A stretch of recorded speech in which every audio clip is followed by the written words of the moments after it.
All right, we should be back in the building. Y'all know what to do. We are up in here on YouTube and this on this Tuesday morning. It's Taco Tuesday. Hopefully y'all are doing well.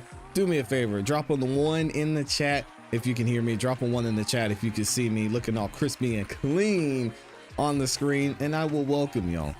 Welcome back to another YouTube live stream and another episode of the ClassE Morning Show. I'm your host, ClassE, at patreon.com/ClasseBeats. By the way, the link is in the description as well as in the chat. Wow, we've got a lot to cover today. We're going to get into Candace Owens. We're going to hear from her about this alleged meeting that's supposed to happen with Turning Point USA. Candace Owens says she's going to try and get over there. Initially, she said by Zoom. She said she's going to talk to her husband because she knows that the people want to see this happen, although it could be risky. We're going to hear from some other Turning Point USA employees, alleged employees, because that hasn't been verified. And then we've got a lot to cover with Brian Walshe. Brian Walshe, man, we've been covering this trial throughout the week. This guy got caught on camera buying the supplies that he allegedly used to dismember his wife and possibly murder his wife. Yeah, we're going to talk about it. But before I do, I've got to say what's up to the people, man. Shout out to everybody that's in here.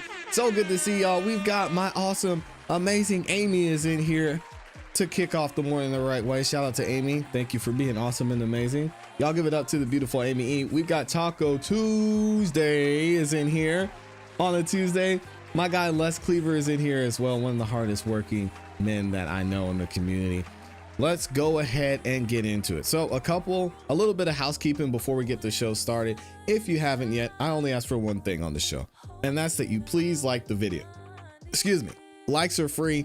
It takes less than a second to do. It helps the channel out so much, and it lets the algorithm know that y'all are enjoying the show. Shares the video, the channel, this live stream out with more people. So if you could, make sure you take a second and like the video. It helps us out a lot. Also, if you're feeling extra generous, you can share the video as well. Just click the share button. Got an arrow that's curved and pointing to the right. That allows you to share it to your group chat. It allows you to share it to individuals via text. You can also share it on Facebook, Instagram, X, or wherever you are on social media. And so many of y'all do that, especially I see y'all sharing the video on X. And I will be reading super chats as we go throughout the show. So thank you, a special thank you to those of y'all who help support the channel in that way and keep the lights on here on the ClassE Morning Show. So we're going to go ahead and get into it. I missed y'all yesterday. I'm not going to lie. We had some things going on yesterday. Wasn't able to get into the live stream, so we had to push it to today. So I'm excited to be here with y'all. We've got a lot to cover, and we may have actually some breaking news a little bit later on. So make sure y'all stay tuned for that. If the news doesn't happen, things don't go down, then we'll probably cover it tomorrow. All right. So we're going to go ahead and get into it and talk about what's going on with this whole Turning Point USA, Charlie Kirk, Candace Owens situation. So in light of everything that's been happening between Candace Owens and Turning Point USA, some former employees, some alleged former employees has begun to speak out. We talked about in the previous video, we got to hear from a man who claimed he was close to Charlie Kirk. He actually showed receipts of that and saw some things happening behind the scenes with Turning Point USA where it comes to where money was going, the organization itself, how it was run, and different things about the company. So now we're going to hear from a Turning Point USA former employee that said she has nothing but good things to say about Turning Point and is responding to a lot of the, we'll call it hate that she's been hearing from other employees. Check this out. I worked for Charlie Kirk and for Turning Point USA as the donor communications liaison for about 6 months. The other day, an ex-coworker of mine went online and started bashing Turning Point, calling it evil and the people that work there evil. That didn't sit well with me. And so I'm gonna tell you the truth. The truth is I have every single reason in the world to be mad at Turning Point. They kind of screwed me over 3 different times. Wait, that's your take and you're saying that she was wrong in how she felt? All right, we'll let it go. Every reason to stand on TikTok and bash Turning Point, but I'm not going to do that. I'm going to tell you the truth objectively as possible to my experience. The mission of Turning Point USA, in case you forgot, is to educate high school and college kids about conservative ideologies. Charlie Kirk was its founder, its CEO, and a public figure that had its own ties and relationships with other people not associated with the organization that helps to bring those conservative ideologies to high school and college campuses. I think the organization in a whole is disorganized and slightly dysfunctional. Nobody really knew what was going on. Granted, the time that I came in, there was a lot of changes being made, so I give them grace for that. Seems like but the organization is slightly dysfunctional, and that's just a fact. But nobody there is inherently evil. A lot of the people that work there and are in power there are in power for a reason. They want money, they want status, they want power. Turning Point was a great place to work your way up to that. That's why people were working there. And the people in power were harsh and they were strict and they had strict guidelines that a lot of people, when I had gotten there, started to slack on because the organization was changing. This person, who you guys probably seen the videos of her going around saying that Turning Point is evil, when the truth of the matter is they were just strict. They weren't evil. And people crack under strict pressure, and unfortunately she cracked. Now she has a personal vendetta against Turning Point and going online and saying that they're evil and that she agrees. Dang, it's turning people against each other. Former employees. Boy, this is weird, man. I don't know a company that I've seen former employees are going back and forth saying the company was great. No, the company was terrible. No, the company was great. You're just bitter. No, the company was terrible. You're just protecting someone. Yo, this is all crazy and weird and strange, but maybe some people just want to get their voice out or to defend Turning Point in some way, even though this young lady said that she could bash them if she wanted to. But why is that? With Candace Owens. Now, my opinion on Candace Owens varies. I hope and pray in her heart she is just doing what she thinks is best. But I don't know how you can sit there and call yourself Charlie Kirk's best friend and claim that you have the #1 podcast in the world and bash people that Charlie loved and who loved Charlie. I don't know many of the people that she mentions by name personally, so I won't talk about them. But I will talk about Mikey McCoy. I interact with Mikey 3, 4, maybe 5 times since I was working there. And every single time he was kind and nice and intentional and smart and personable. And he remembers things about people and he cares for people and he cared about Charlie. When I heard that Charlie died, the second person I thought of was Mikey and how he was most likely there, which he was, watching his best friend and his boss be murdered. I have no reason to believe, after working there, after personally knowing Mikey McCoy, that Mikey would have anything to do with his best friend and boss's death. And truthfully, I kind of find it appalling that somebody who claims that she's Charlie's best friend would go on to her #1 podcast in the world and bash people that loved Charlie. I don't know where these people are getting their facts from. She says that she watches Candace Owens and she's hit or miss on her content and how she feels about her. I have not heard Candace Owens bash any of these people. She saw behavior, Mikey being on the phone, walking away from Charlie Kirk, and said, man, that seems weird. Somebody who's close to Charlie, that they would behave this way. She said the same thing with every single person. The only thing I've heard her call people out about is the lies. And the lies there are lies there. We saw them say one thing and now they've changed their story multiple times throughout this investigation. So again, asking questions and saying, that looks weird is not bashing somebody. I don't know why these people who support either Turning Point or how the FBI conducted this investigation or Governor Cox or the Utah local police there, how they're going to just continue to say that they want people to stop talking about and stop asking questions. I think we're at the point to where that's just not an option and people are going to continue to ask questions. So again, questioning what we see with our eyes and saying that is, and painting that as bashing someone, I don't think that's fair. We want to know the truth. Candace Owens wants to know what happens with her friends. And if she sees something that doesn't look right, she's well within her rights to call it out.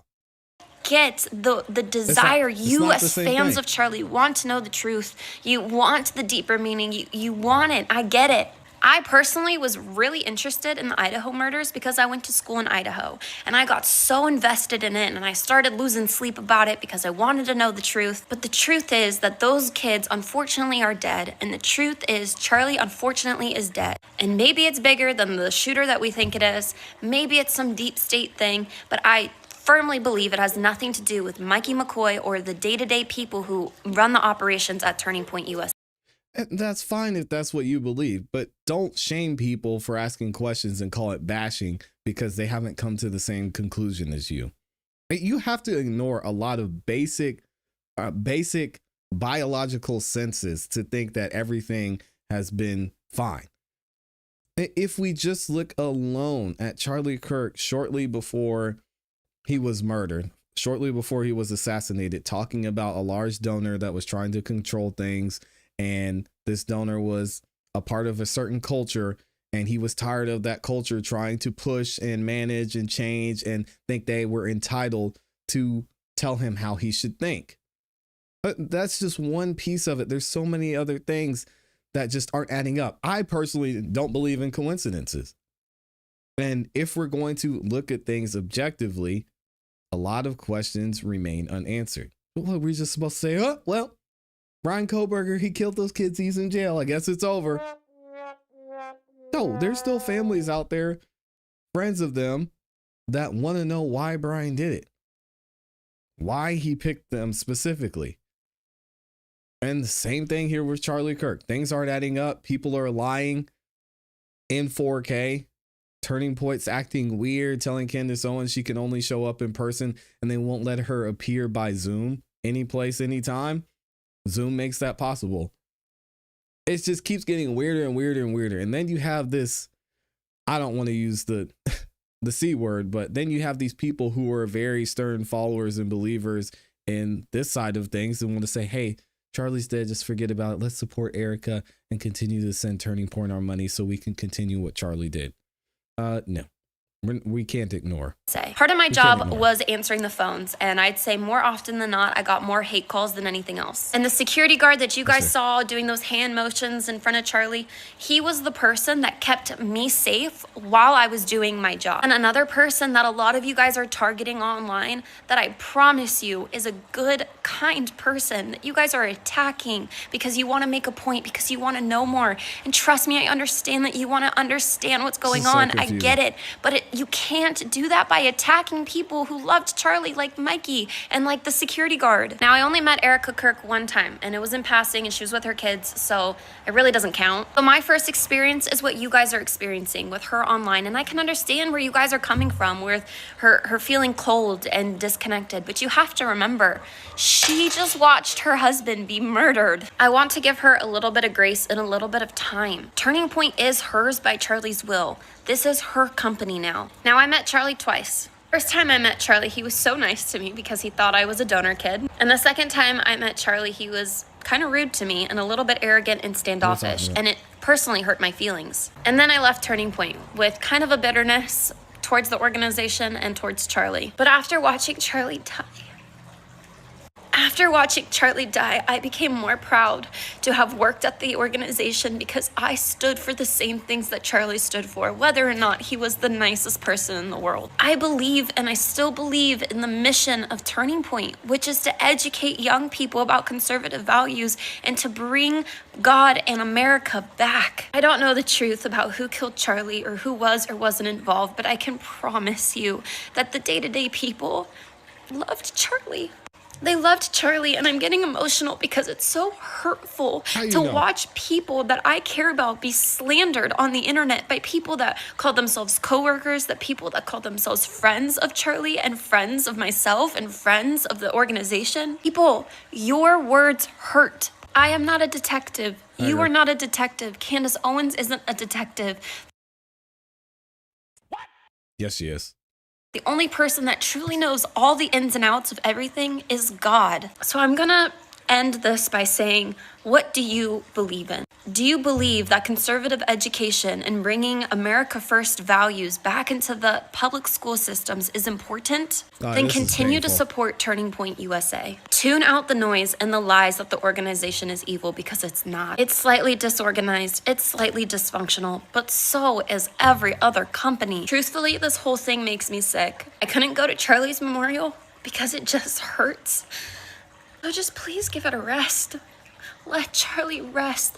Let his legacy live on through conservative education, through Turning Point. Leave Mikey McCoy. Boy, I can't take any more of this, man. Stop the cap. I'm so sick of people telling us to stop. I'm with Candace on this. The more you say stop looking, the more you say let it rest. I don't want to let it rest. That means there's something there. With friends like these, who needs enemies? Why not just say, if you believe that, I hope you find the truth.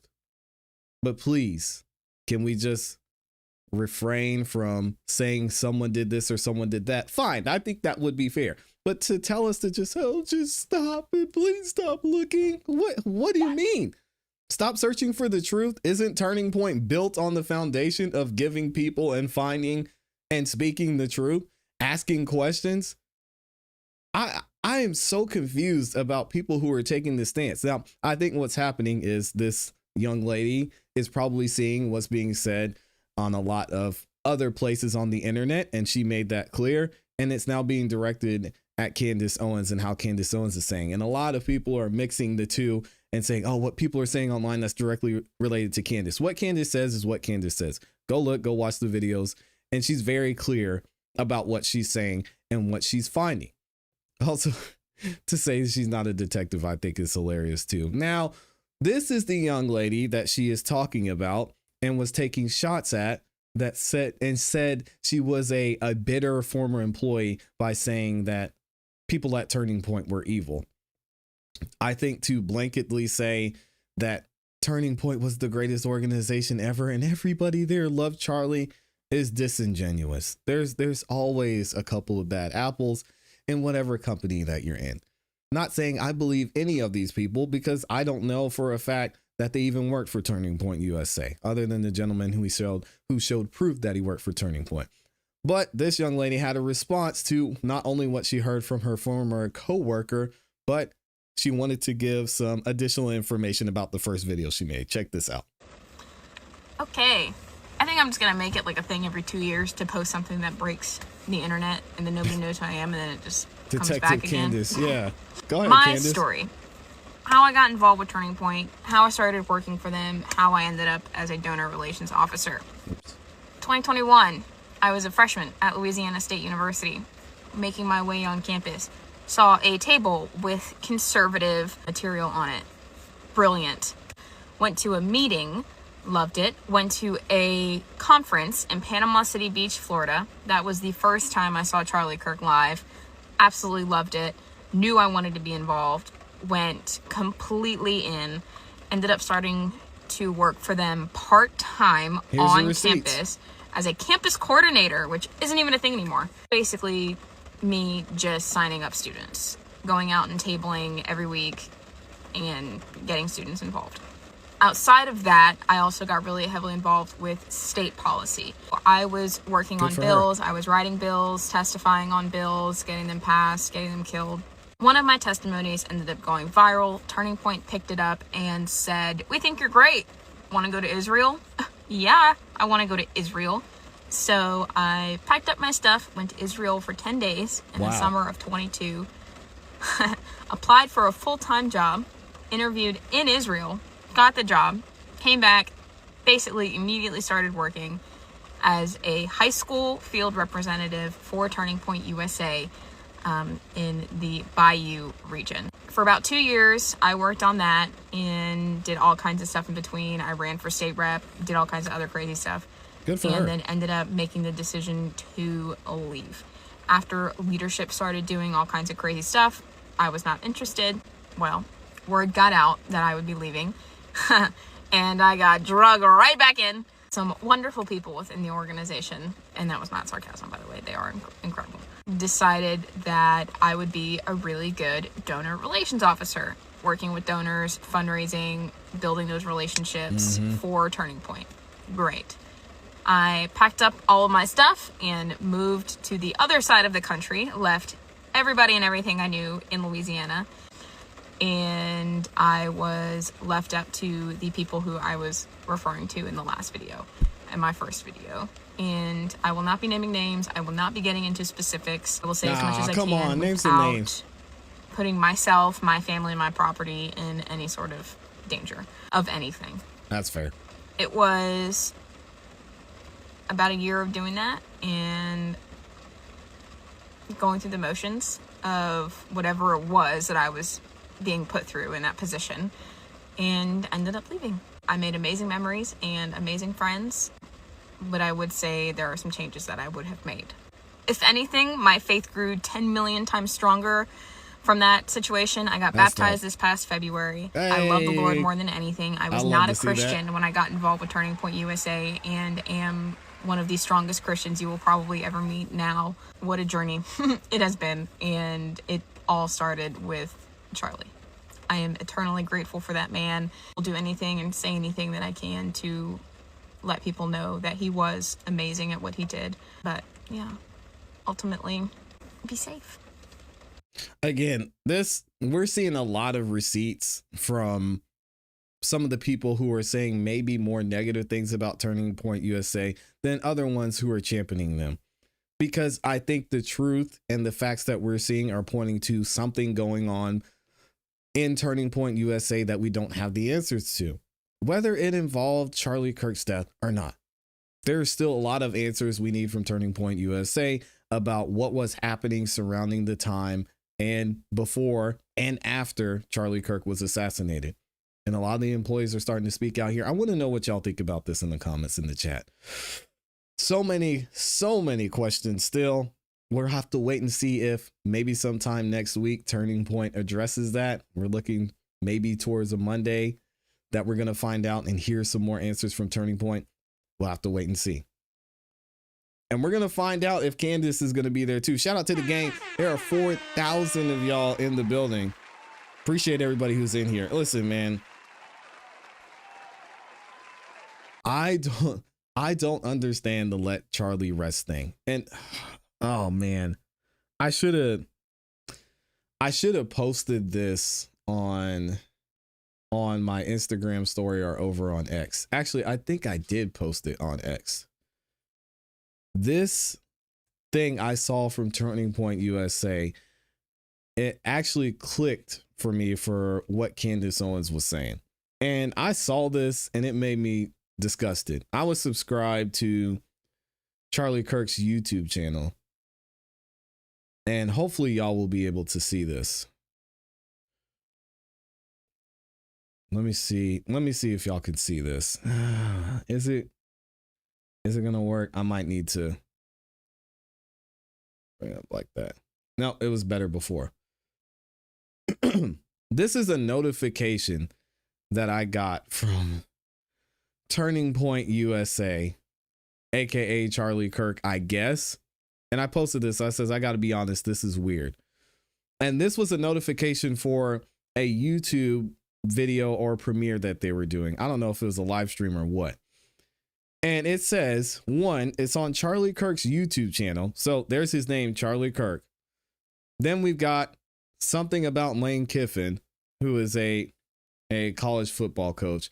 It says the new villain of the NFL. And then the headline on the thumbnail says, what would Charlie think?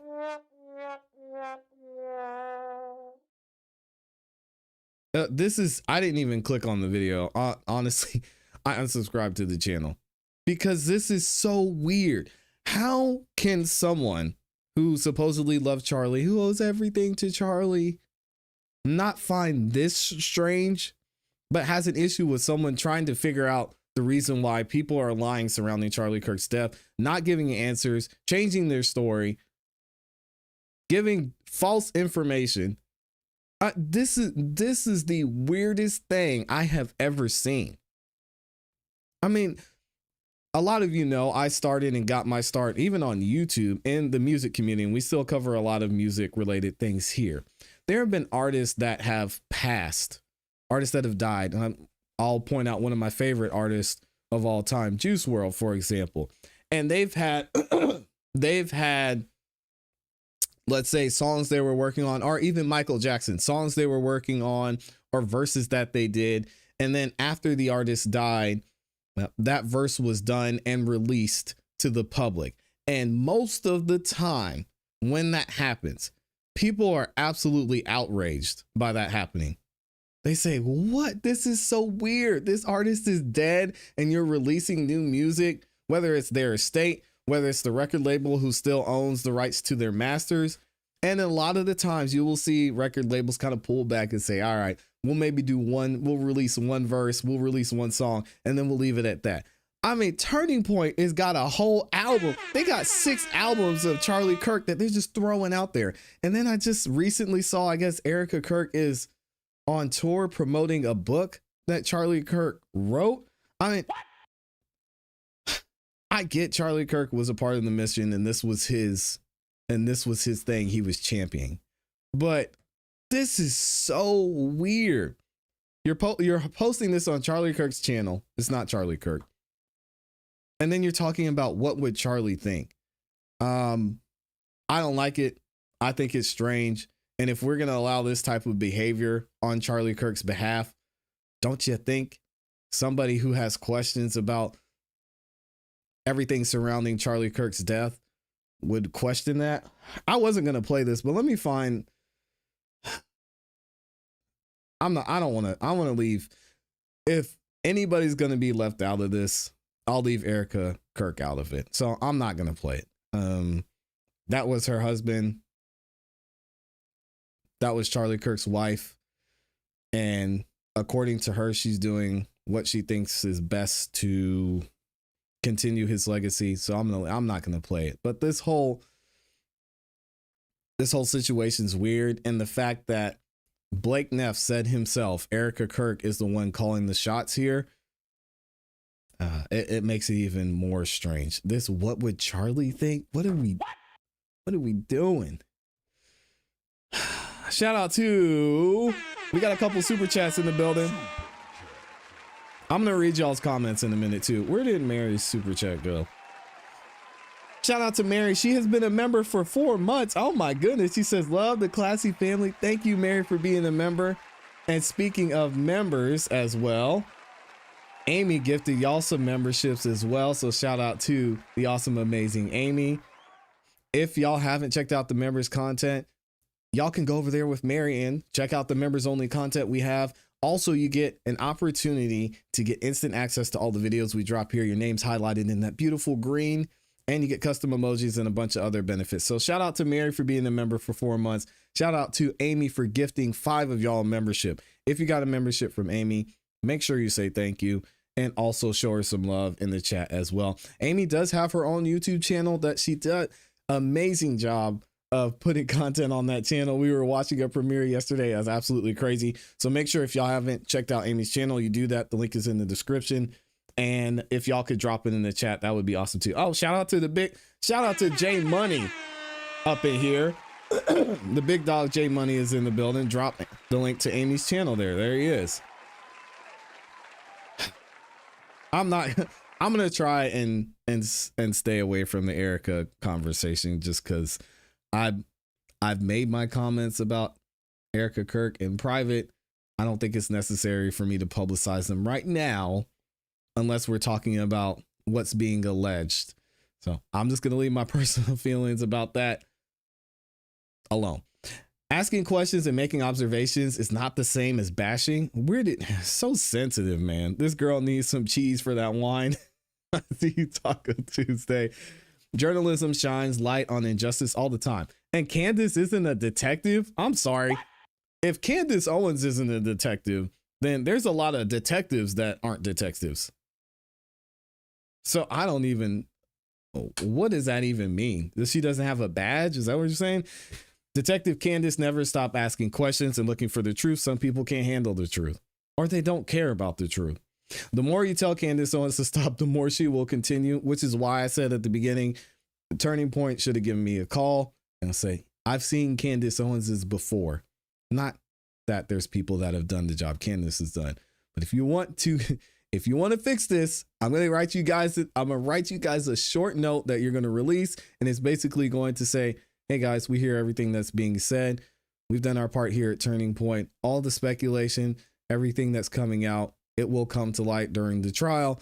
We've worked with law enforcement. We work with the FBI, and we're doing everything we can to make sure we get justice for Charlie Kirk. Right now, while the investigation is going, our hands are pretty much tied and we are not able to release certain information. So once the trial takes place, once that happens, maybe we will have more answers, but we're doing everything we can to seek justice. We know you guys are too. We appreciate you guys continuing to search for the truth. Don't stop looking for the truth. We're going to continue Charlie Kirk's legacy. And that's it. Like, why are we having a back and forth with Candace freaking Owens? Because they scared. They're scared of the truth. So now they come out, they start talking, they start fighting back and forth. Man, if I'm not responding to this. Like, what if my donors have questions? Sure, I'll write y'all an email. Don't worry about what's being said over there. We're moving forward. I'm not tripping on it. And then keep it moving. But why are we having this back and forth? Where there's smoke, as they say. Amy says, like, he was murdered on live stream. I think it's fair people want answers. Yes. I love Charlie. I don't think he would have resonated with me at all. I love listening to people who can articulate different opinions in an intelligent way. Major respect. It's that simple. I know it has to be scary to speak out, but I do wish she shared the details so we can hold them accountable. It's not going to happen. They probably signed NDAs too, so ain't nobody want to get sued. Why did they want to wait until the 15th of December to answer any questions unless they need time to plan for... Y'all know what's being said, and they're not going to answer all the questions anyway. They're just not. Erica has a big interview on December 13th. She will probably tell Candace to stop. If Erica, this would be my advice to Erica. And before I give the advice to Erica, Erica's already made a huge mistake by allowing Blake Neff to say that, yes, this order to invite Candace in person came directly from Erica. They already messed up. It was so dumb. So dumb. She needed to allow someone to take ownership of that and say she supports the conversation and keep moving on her book tour and whatever big interview she's about to do. But Erica Kirk needs to leave the name of Candace Owens out of her mouth. Please, for the love of everything good, Erica, don't say Candace Owens. And if you do say Candace Owens, Erica, just say, I know Charlie and Candace were close. They're very good friends. Candace was a good friend to us, a good friend to Turning Point USA. And I know she's searching for the truth and grieving in her own way. I hope she finds what she's looking for. And I will always love her. How does she look up? I will always love her as Charlie loved her.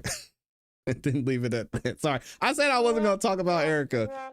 Y'all don't ask me about Erica Kirk. Jeez. Erica is all over Fox News this morning doing the book tour. We'll be on the 5 this afternoon.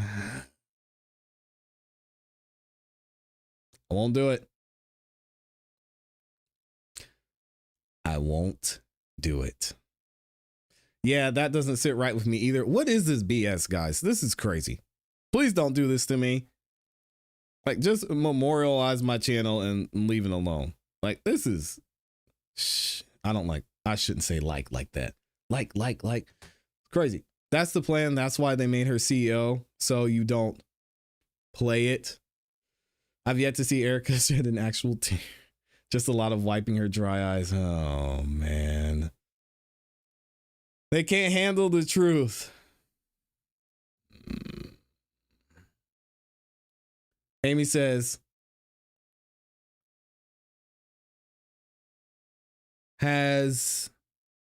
what's she trying to say?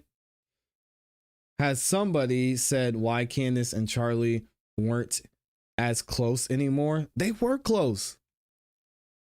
I think they were close and they were talking. Candace showed the text messages between them. And Charlie was saying, I might be changing my mind about religions. I don't know what's going on. And Candace is like, yeah, come on over. Come on over to this side. You want to convert, just do it. They had conversations about Charlie Kirk's dream, which were actually, thank you, Amy. It's funny you mentioned that. Amy's skipping ahead. She's on top of it.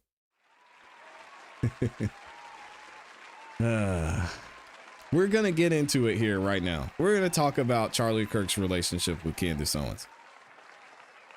They talked. They were still cool. They were still good. And we're going to get into what's going to happen moving forward with this situation. And then, as y'all know, we're going to get into Brian Walshe as well. But we got to talk about this. we're going to talk about it here in a second. Amy said, I saw something the other day. Charlie's wife was the reason. Oh, well, Frank Turk said he thinks Candace is jealous of Erica Kirk.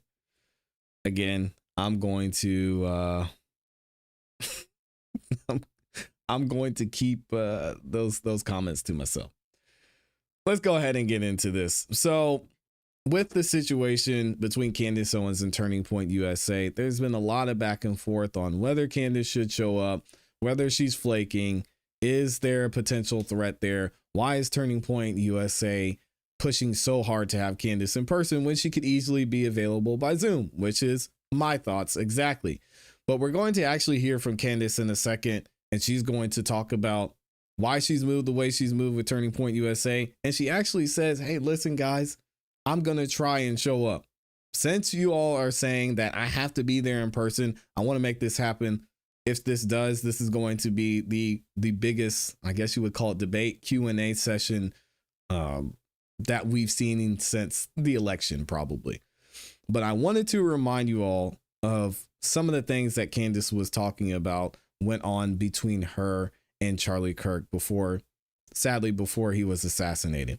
And this was a message that Candace got from Charlie Kirk not long before he was assassinated. Check this out. Charlie Kirk said, Kanye, you're going to be the Iron Lady of America. I see it so freaking clearly. I might be Moses, though. I might not see this whole thing through.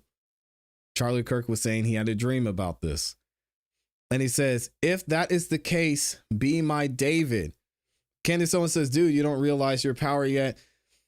Charlie Kirk says, if I tell you the true prophecy, I know in my gut it's really sad, but I hope it's wrong. Well, unfortunately, Charlie was right. Charlie also says, anyway, I'm not sure if I will live to see the end of this revolution. Dang. I believe you were the peace God meant me to meet that will finish the fight. Since the beginning of Turning Point USA, I knew in my gut that I might be wiped out at any time.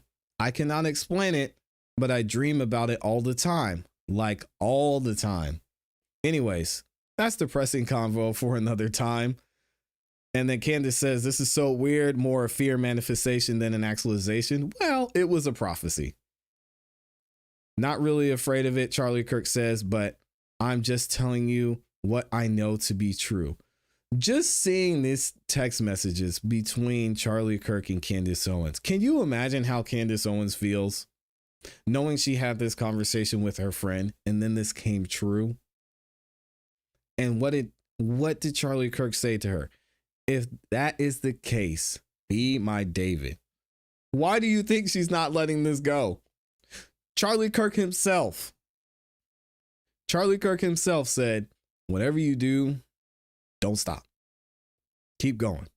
I don't care what happened. I don't know why it's going to happen. I believe it's going to happen, and you got to keep going. Let's hear from Candace herself. Okay, we're going to do something different and actually begin today's episode with comments from yesterday's episode because they are extremely relevant and they're also hilarious to what we're about to discuss. People who watch the show are obviously savages, absolute savages. Crazy. And obviously yesterday we were discussing how they rescinded the offer because it had to be in person. Look at this comment, top comment. TPUSA takes them 3 months to respond. Also, TPUSA, you have 24 hours to respond. Like, what? Seriously, why? Where did this 24-hour thing come from and why was it necessary? The second comment, this user writes, Tyler Robinson can appear in court by video conference, but Turning Point USA says Candace cannot attend their debates by similar means. Yeah, guys, we are starting to notice some things. It's weird. And we announced, or it was announced today, that Charlie Kirk's show, which they are continuing, and which once upon a time enjoyed the #1 spot on Apple Podcasts, has now plummeted, right? This is a tweet. Breaking news, the Charlie Kirk show has crashed in the rankings, falling to number 94 on Apple Podcasts, even though it routinely held the top 10 spot in the past and even reached #1 when Kirk was alive. The reason for that is simple. It is clear. People are telling you how they feel, and they feel that you are not being honest. They feel that they are not getting the truth from the very people who keep trying to market themselves as his closest friends. And I'm saying marketing intentionally because it feels as though they have transformed into a badly run PR firm from the early 2000s, where you try to use celebrities to influence the public. You get Britney Spears, Justin Timberlake to wear your denim, and everybody just then starts wearing denim, right? And I will add on to this that I certainly myself am compelled. I would say that it's an interesting twist in this debate story, if we're even calling it a debate offer. At least I was surprised. I was legitimately surprised to hear this morning that it was apparently Erica Kirk who called for TPUSA to formally respond to the mounting questions and to set the live stream. At least that's what Blake Neff is saying on the Charlie Kirk Show. They received this morning phone calls from the viewers at home. And of course, somebody asked about the nature of how they went about trying to get me onto this live stream. Awkward. Let's take a listen. And before we get into this, just to give you guys a refresher, basically what happened, Candace Owens was doing Candace Owens. She's like, we're looking for the truth. You need to give me an answer. You need to give me an answer. You need to give me an answer. Apparently, Blake Neff and Erica Kirk herself got tired of it. They came out and they said, all right, Candace, these are all the lies you told. And they went down the list, leaving out some very clear and blatant lies, might I add. They went down the list and they said, this is what you said, this is what you said, this is what you said, this is what you said. We're going to respond and we're going to invite you out to, we'll call it a debate, I guess, on the 15th of December. Let us know if you can make it. You're invited. And on that live stream, we are going to be debunking all of the things you've accused, all of the things that you said, even some things she hasn't said. Candace Owens said, I'm not going to be able to make it in person, but I'll be there by Zoom.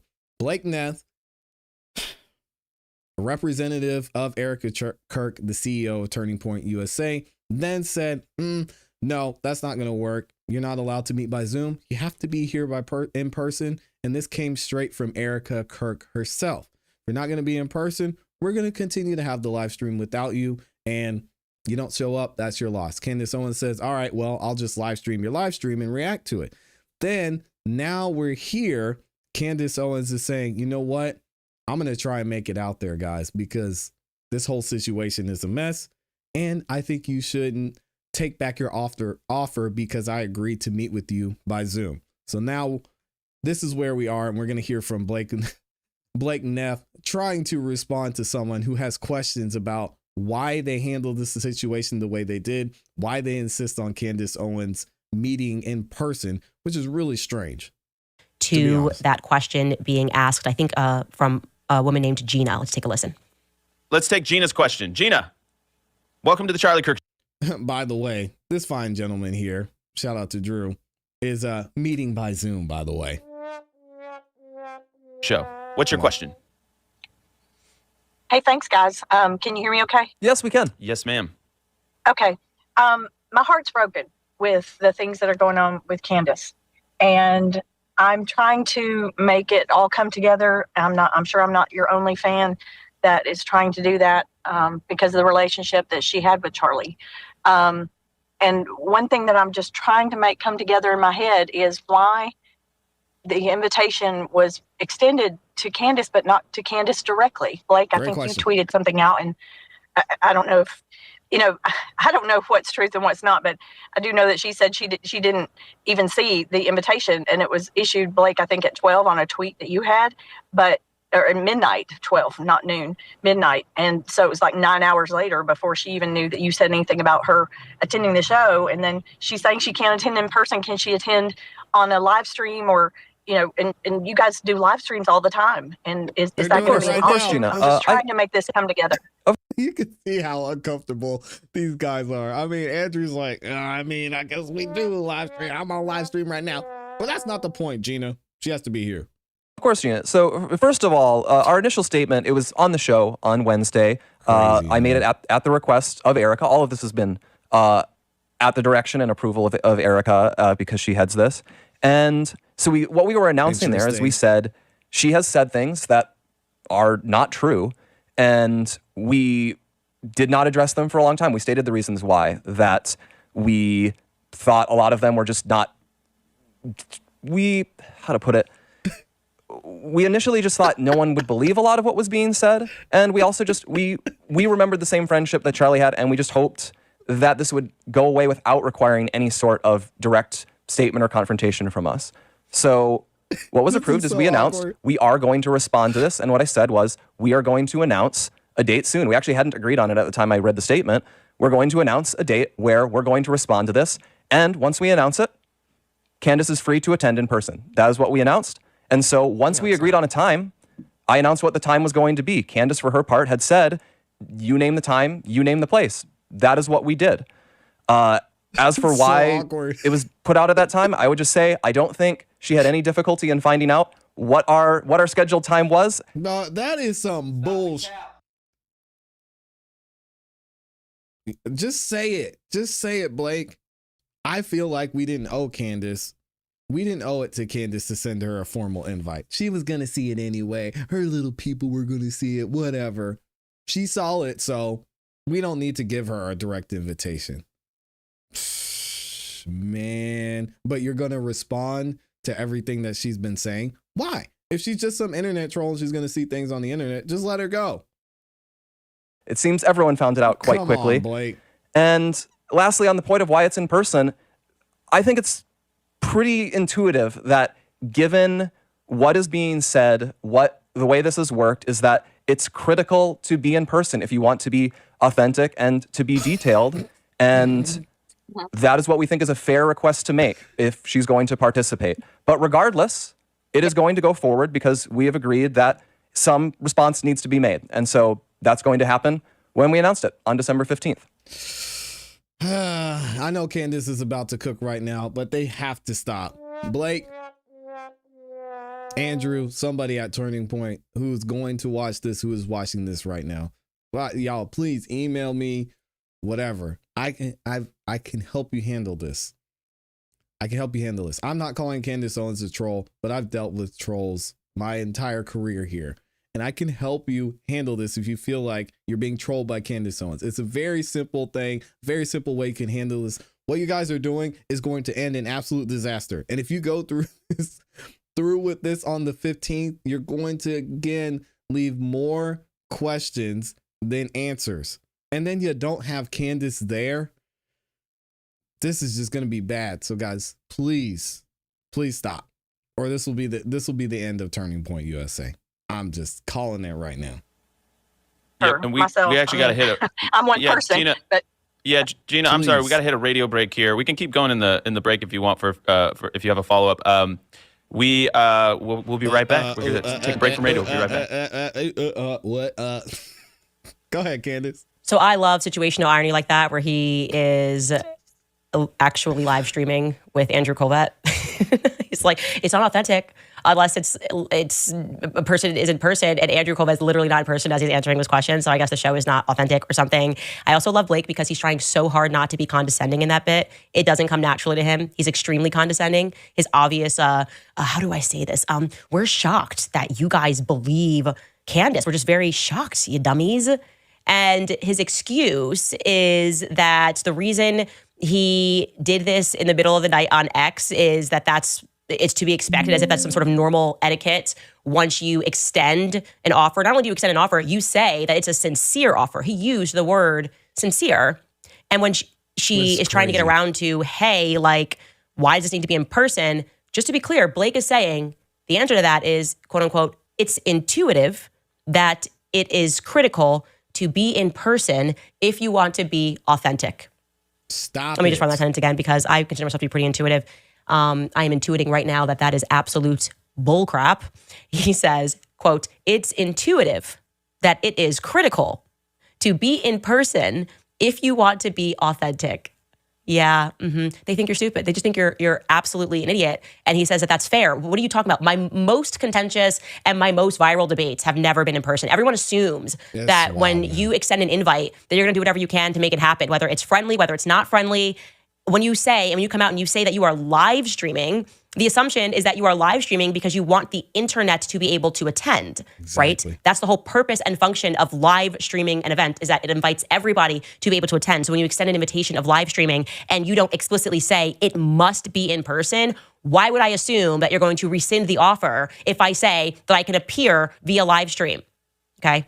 They never said that when they made the offer and they were pretending that they were being sincere. They never made in person a point of their demands. They never also said that I had to respond within 24 hours. That's a hostage situation. Okay.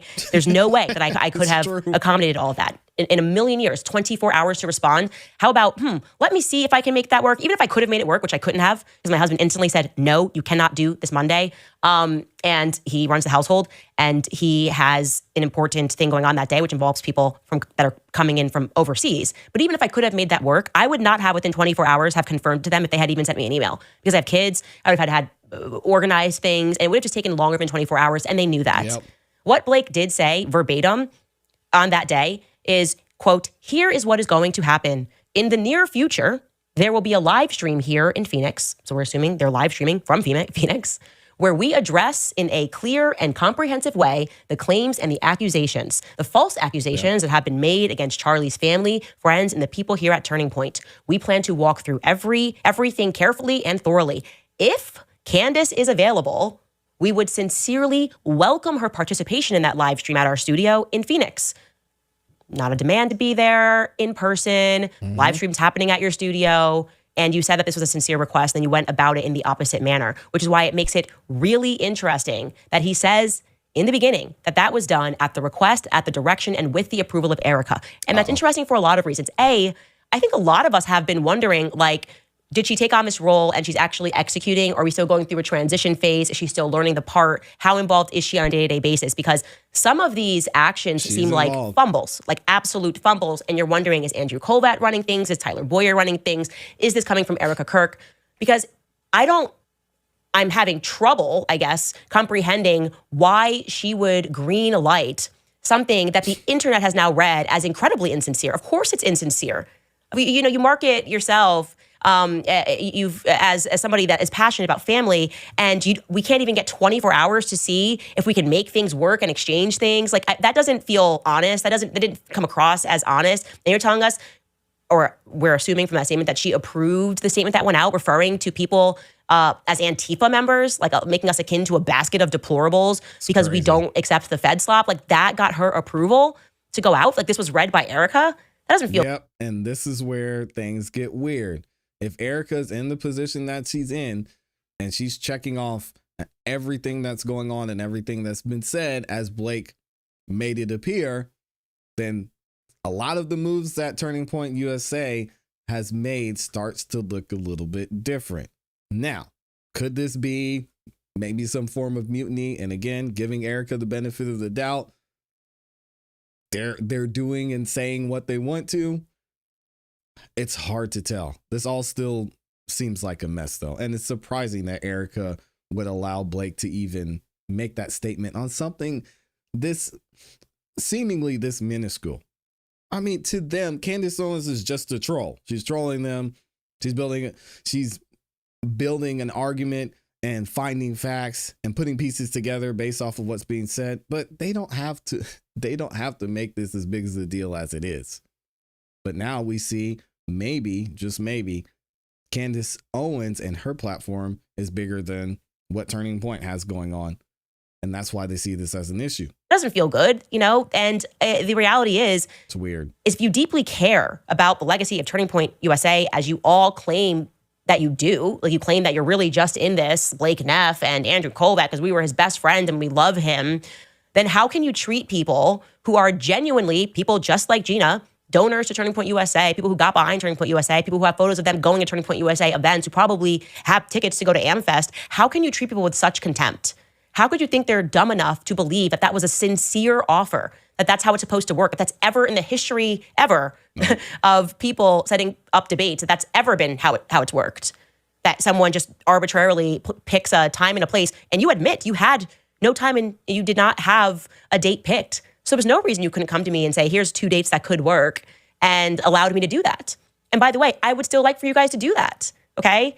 And one more thing that I want to put out there, because your 24-hour demand is ridiculous. It's silly. Okay, let's strip it. Let's stop pretending that there's some buzzard that got hit. We can still make this work, and I would like to make this work, and I would especially like to make this work if you are saying or implying that Erica Kirk is going to be there.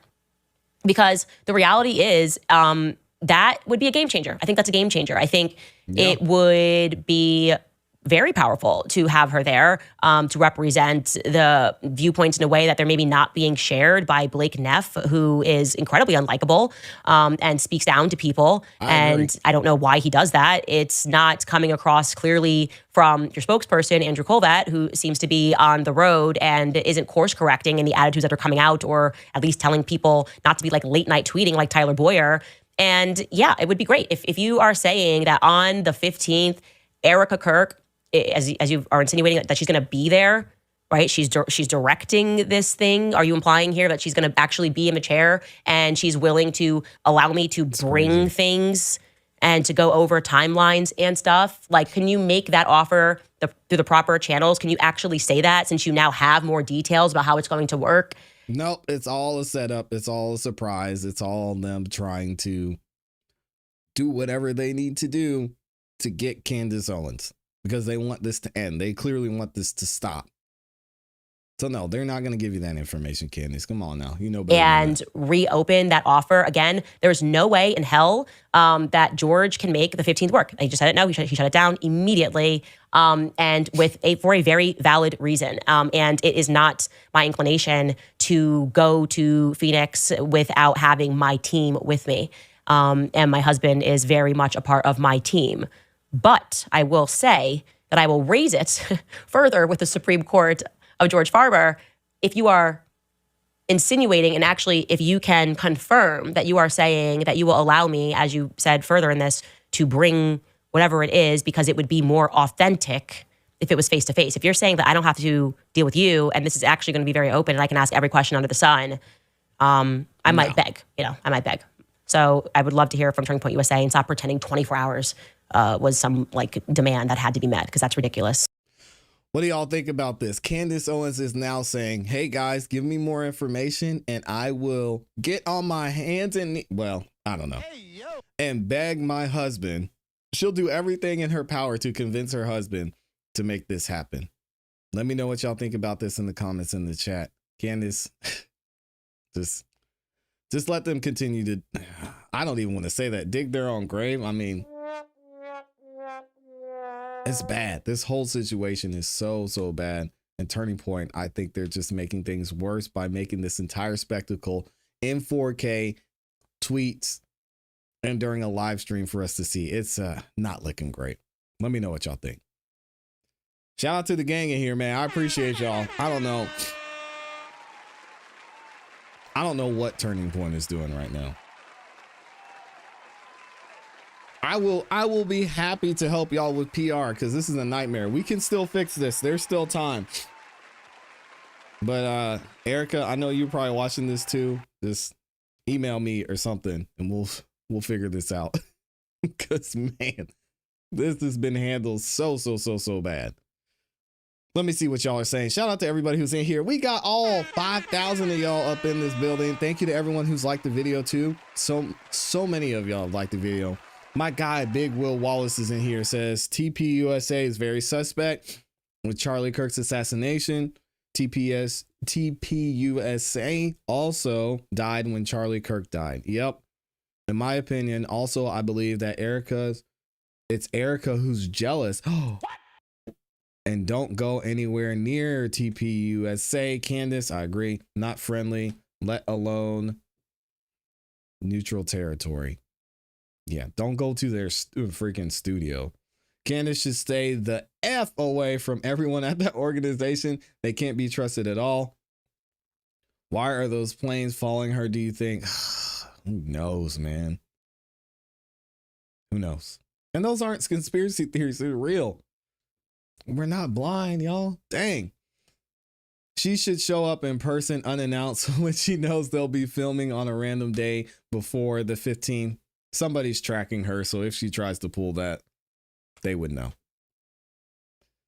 They want her there in person so they can try and intimidate and rattle her.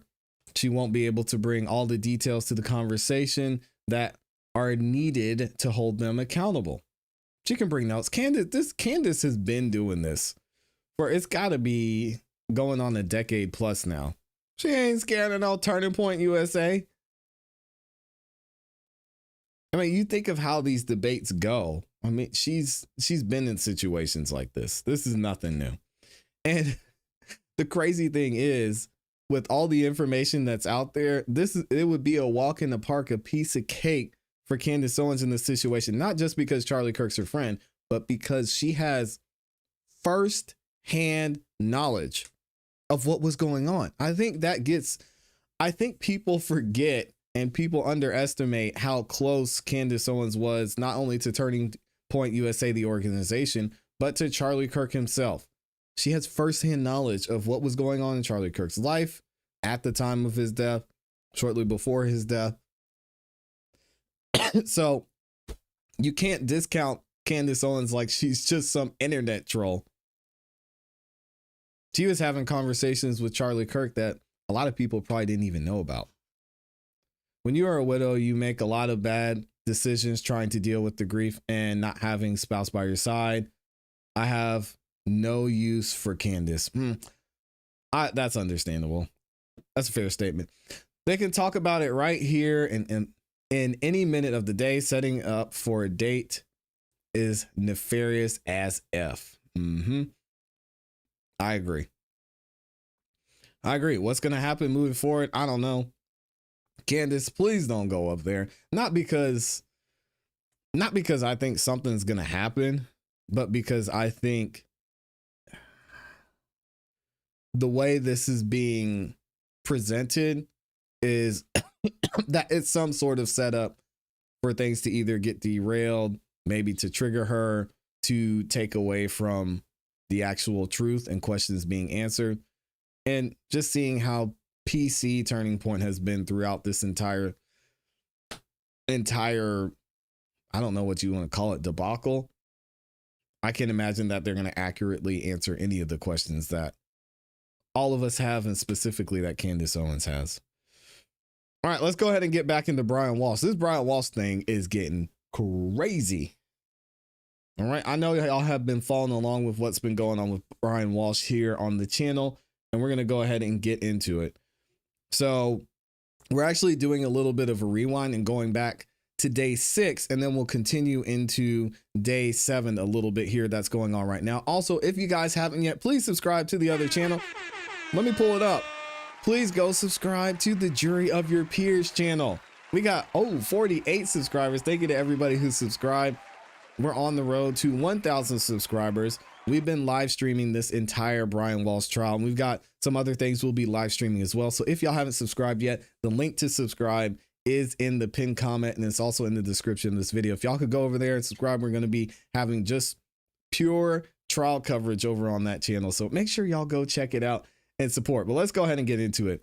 So now that we're into day 6 of this Brian Walshe trial, we are going to look at and finally see probably the biggest mistake that Brian Walshe made throughout this entire thing. And that is going to the store, getting caught on camera, using his freaking credit card to buy the equipment that he allegedly used to dispose of and dismember his wife, Anna Walsh's body. Go ahead and check it out. Let's get into the testimony here. Let me know what y'all think in the comments in the chat.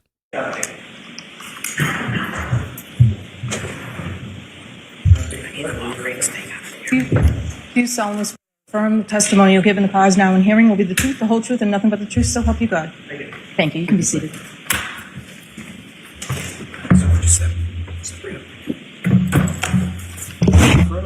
Okay. And you may proceed. Thank you, Your Honor.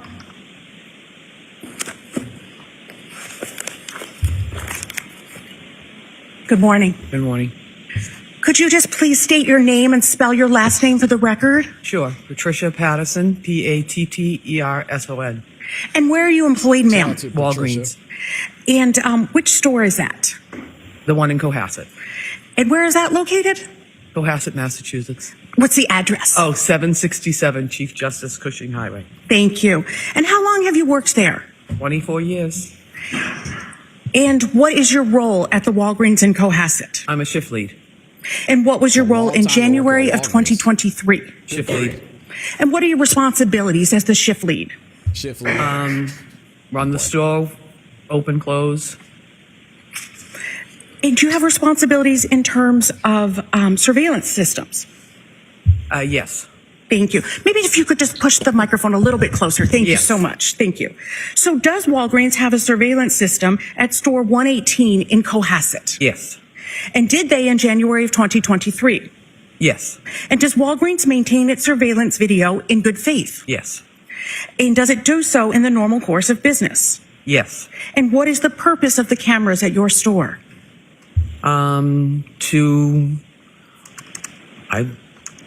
They're for surveillance to watch people come in and out and make sure nobody steals. And do the cameras at your store record in real time? yes, And where were the cameras in your store located? there's one at the front door. There's one facing the front registers, and there's one down near the pharmacy. And where is the footage stored? Through a locked door in a locked cabinet. And who has the code and the keys for all of that? My boss. And does the shift lead also have access to that area? Yes. And did you allow law enforcement access to your surveillance system on January 7th of 2023? Yes. And have you reviewed the footage that you allowed law enforcement to access? Yes. And did you recognize that footage? Yes. And did you also recognize the sales associate in the footage as well? Yes. Here we go. Your Honor, may I approach? You may.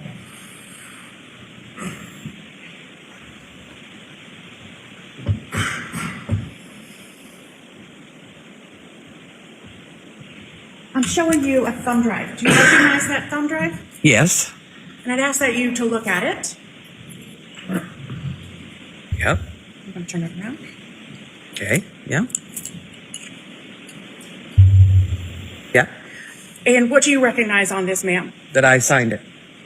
And do you recognize this to be your signature of the thumb drive that you viewed? Yes. I'd ask that this be the next exhibit. No objection. It's marked and admitted into evidence as Exhibit 192.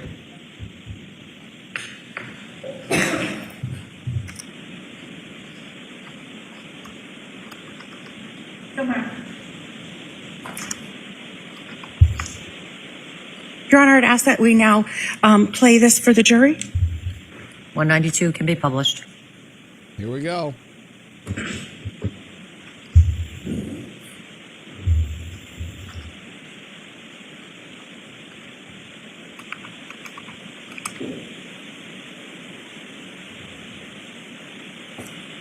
What's he buying?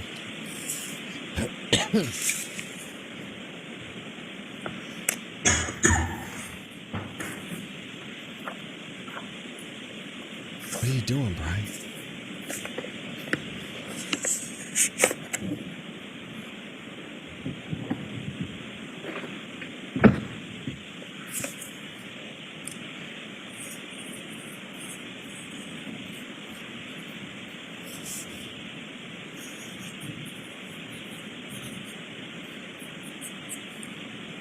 What was he buying? Ms. Gilman, I ask you just to stop right there. And Ms. Patterson, I ask if you could just tell me the date and the time on the top. It is January 1st, 2023 at 15:40.12. Thank you. Thank you, Ms. Gilman. Ms. Patterson, does Walgreens also have receipts? Yes. Are receipts provided for customers and also maintained in the normal course of business? Yes. Does Walgreens provide receipts and keep them in good faith, not altering them? Yes. And when is a receipt created? Once you make the payment, the receipt comes out. Thank you. Your Honor, may I approach? You may.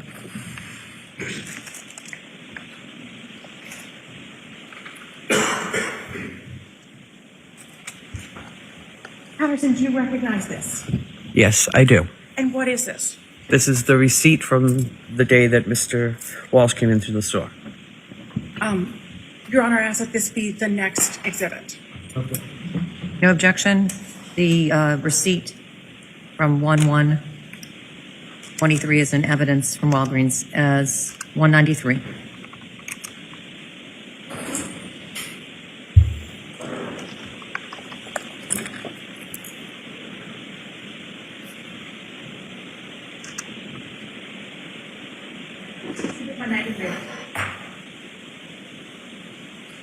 Interesting. You may.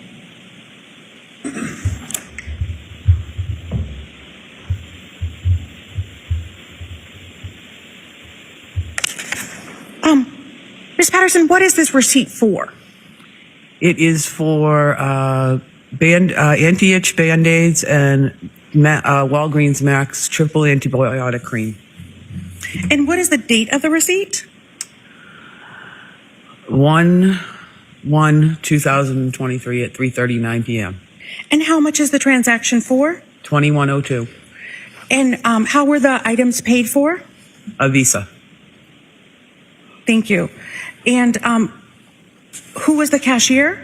Donna. And was that the woman who was in the video? Yes. And who was the operator? Me, Patty. And what does that mean? It means that I printed the receipt. Thank you very much. Any cross? The witness may step down. Thank you. Thank you. No cross-examination. What did he buy? Embarrassing. All right, we got some more video of Brian Walshe coming up. I'm actually going to. Commonwealth may call its next witness. Commonwealth will call Joseph Caesars.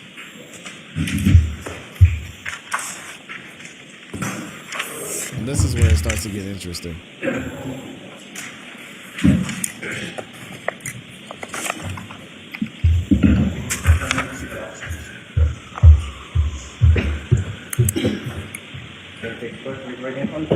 Do you solemnly swear or affirm testimony you'll give in the cause now and hearing will be the truth, the whole truth, and nothing but the truth, so help you God? Thank you, sir. You can be seated. Yes, sir. Just watch step.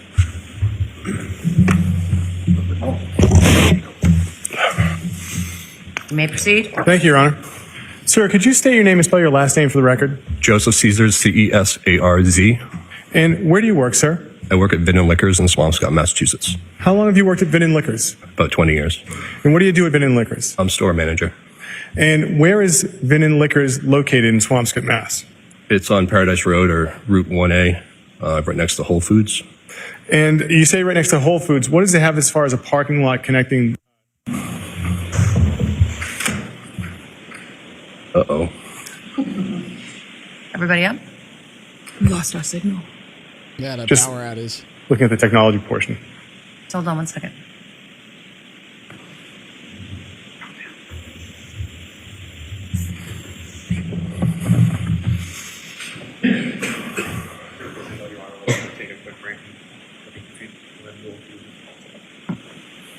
I suppose that's what happens when you're in a building that is this age. We need to be a little bit more sympathetic to her age. So we're not back up on the... All right, we'll skip ahead. They're having some technical difficulties. Here we go.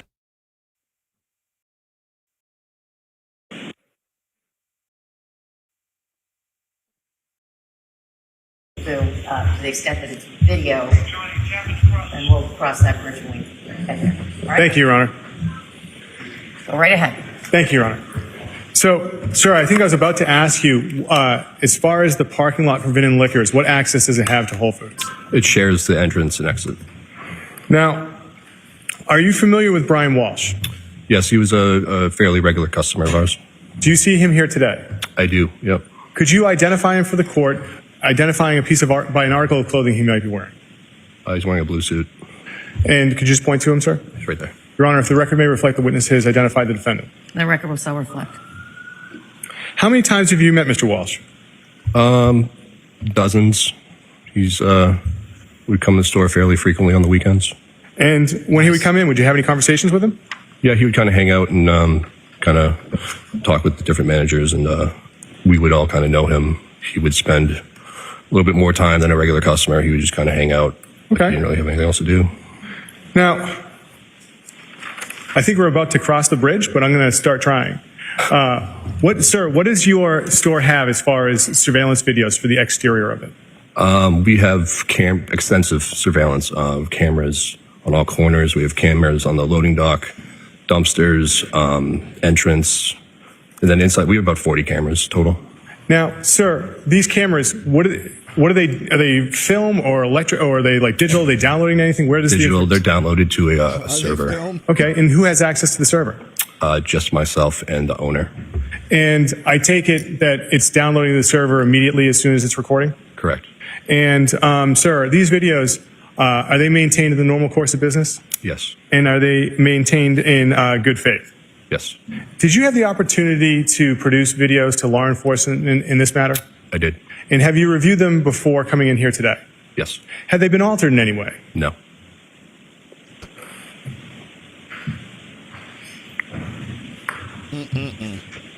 Your Honor, I apologize. Can I approach the witness? Yes, you may. Thank you. Sir, do you recognize this drive I'm handing you? Yes, Is that a drive that you reviewed with videos from Bin and Liquors? it is. And looking at the backside of the tag, are those your initials on it? Yes. The Commonwealth would seek to have the drive with the videos marked as the next exhibit from Bin and Liquors. Any objection? Okay. It's a thumb drive, yes? Yes, it is, Your Honor. Drive from Vintage Liquors footage is now in evidence as 194.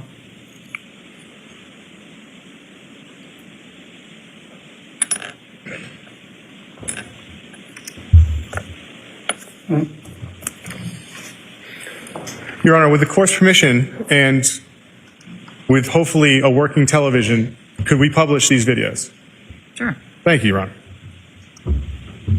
Honor. So, Ms. Gilman, I'm asking you to publish what's labeled as Video Channel 52.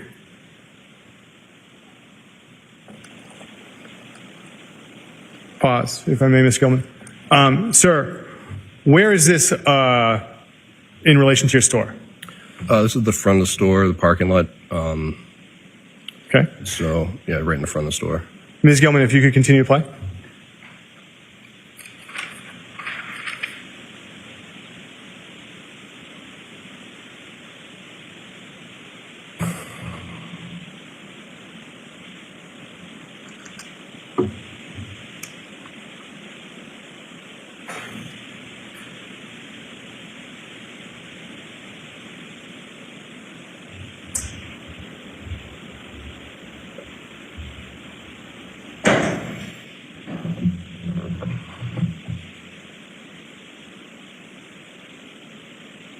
Is that the Volvo again?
What you doing, Brian?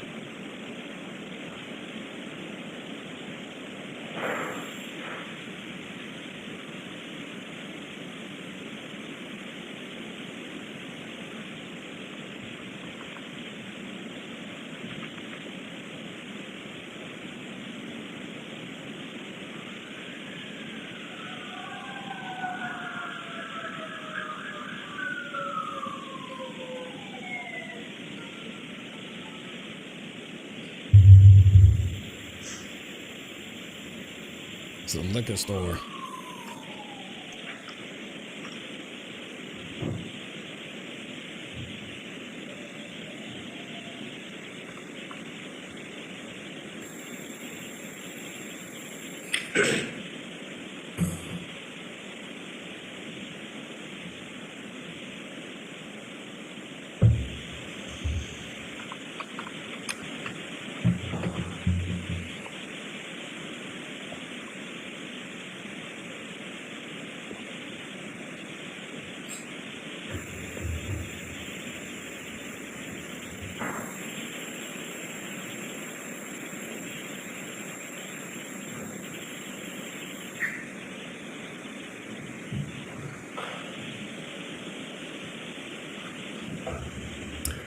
Ms. Gilman, can we have, and sir, before we play the next video, on the screen, when you look towards the right-hand side, where does that take you as far as the store? To the dumpster and the loading dock. Okay. Ms. Gilman, can we have what's been marked as channel 34 at 2 minutes and 15 seconds into that video? And if you could.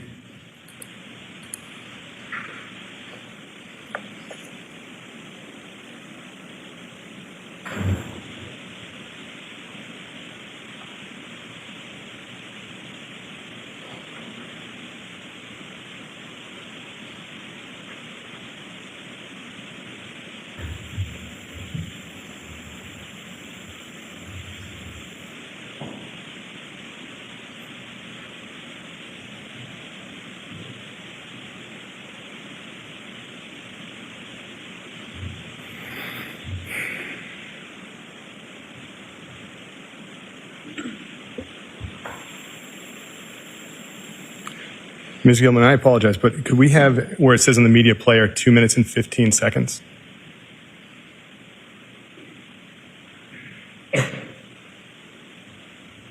Thank you, Ms. Gilman.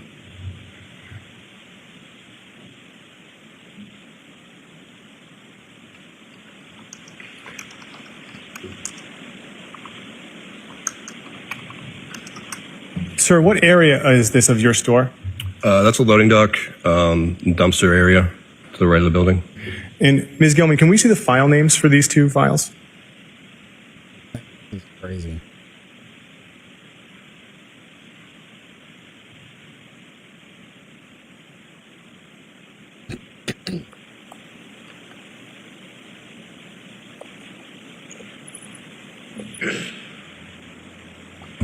So, sir, on these file numbers, what is the significance of the 2003? That's a year. And after 0101, what is that? That would be the date, New Year's Day. New Year's Day? Yeah. And then after that, 171244. What's the significance of that? The time, so yeah, that would be the time. And is that military time? It is. So would that be 5:12 p.m.? Correct. Okay. Thank you, Ms. Gilman. Now, sir, on these videos for New Year's Day, your store, is it open on New Year's Day? No, it's not. In fact, are any liquor stores in Massachusetts open on New Year's Day? I don't believe so.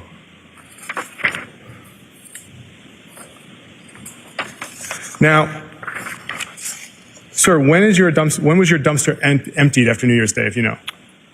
Not really sure. Probably the following Monday or Tuesday. So beginning of the week. Beginning of the week? And did you recognize anyone in that video? I'm sorry, what? Did you recognize anyone in those videos? Yes, Brian. And sir, you don't have any footage of Mr. Walsh inside your store from January 1st, is that correct? No, we're closed. Nothing further wrong. Cross. The witness may step down. Thank you. No cross-examination on this guy either.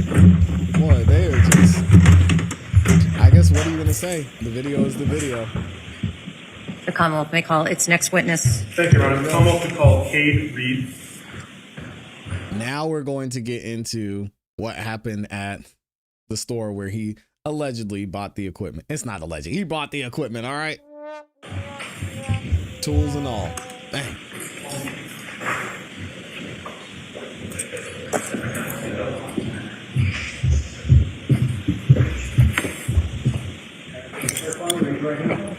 Do you solemnly swear or affirm the testimony you'll give in the cause now and hearing will be the truth, the whole truth, and nothing but the truth, so help you God? Thanks, sir. This way.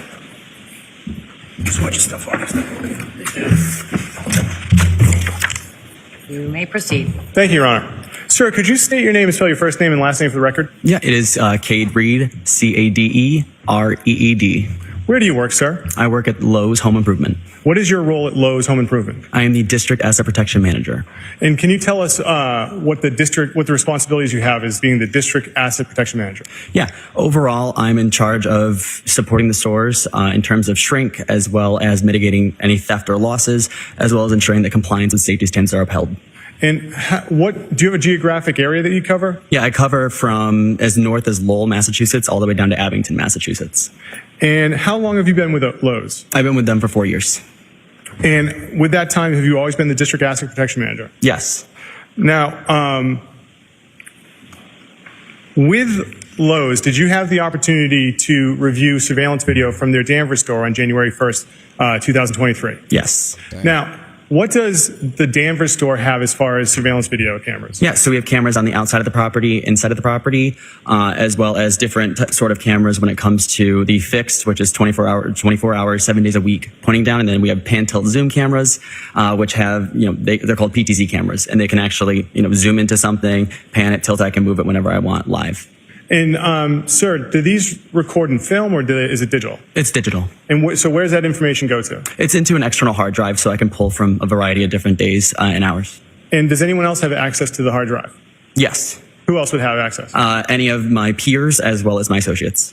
And this information from the Lowe's, these digital information from the Lowe's and Danvers, is it kept in the normal course of business? Yes. And it kept in good faith? Yes. And you're aware that Lowe's produced videos from January 1st of their Danvers store to law enforcement? Yes. Have you had a chance to review a composite of those, or a collection of those videos together from the Lowe's in Danvers for January 1st? Yes. Have they been altered in any way other than putting different snips together in one seamless video? No. And, sir, have you had the chance to review a hard drive with these videos this morning? Yes. And, again, these videos, they do not appear to be altered in any way? No.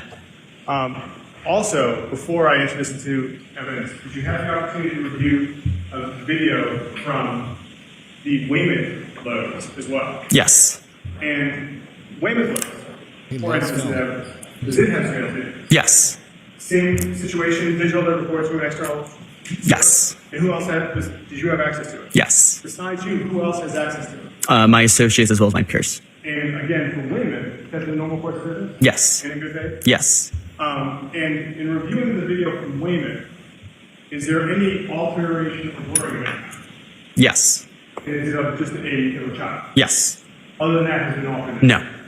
The Commonwealth proceeds to have the two videos from Lowe's, which is the next exhibit, which is on thumb drive. Any objection? No objection.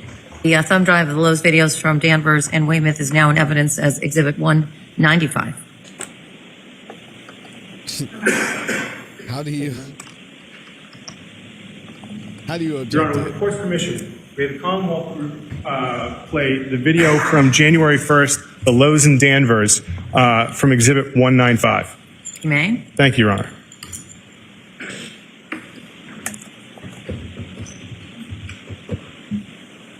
And Ms. Gilman, I'm going to ask if you can pause. I'm going to ask the witness a few questions. Sir, where is this in relation to the Lowe's and Danvers? This is in the parking lot, the front parking lot. And in the bottom, it says Park Lot Cam 1. What's that significant of? Yeah, so there's 4 different cameras that run in our parking lot. They're each pointed in a different way, so this would just be the first one pointing in that direction. And I see a date and time there. For these cameras, have you determined if the date and time are accurate? Yes. On the microfiche. Ms. Gilman, if you press play. On Taco Tuesday, I feel you.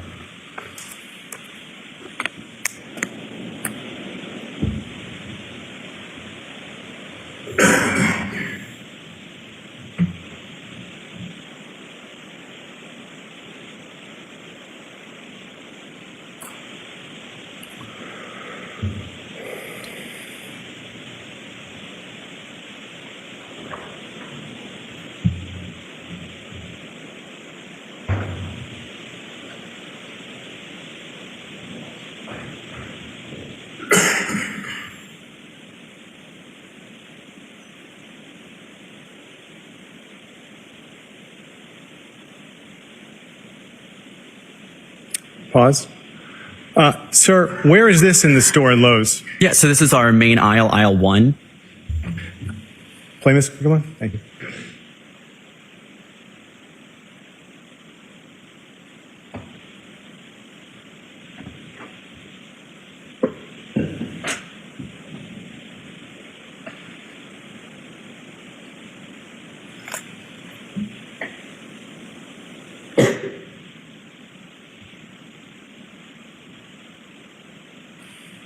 This is crazy, man.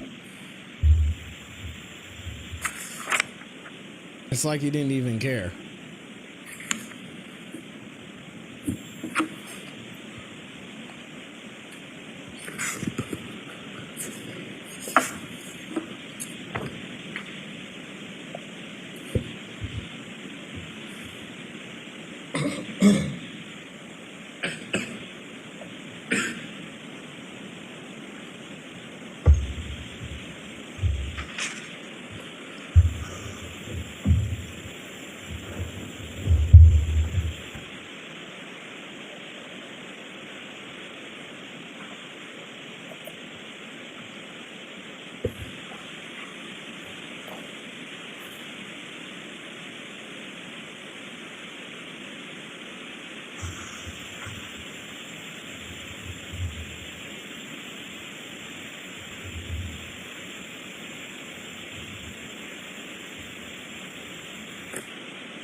Good morning, Mr. Brown.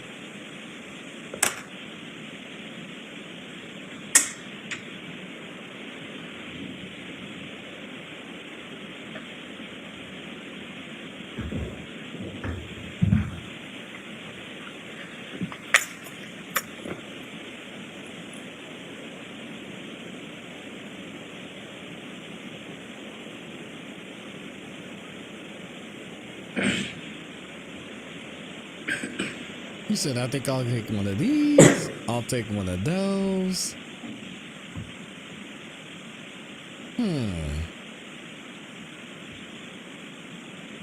What type of blade should we use? It's wild, man.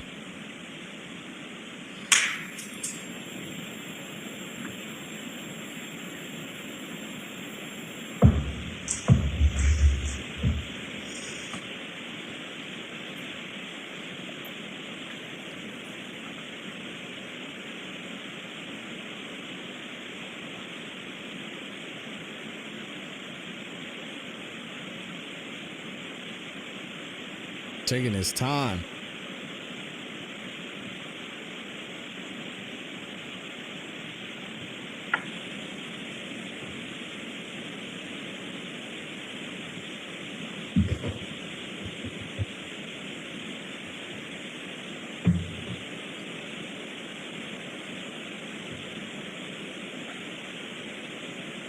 Sad, man. I think this woman lost her life.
Pause, Ms. Gilman. Sir, where is this in the Lowe's and Danvers? This is at the front end in the self-checkout area.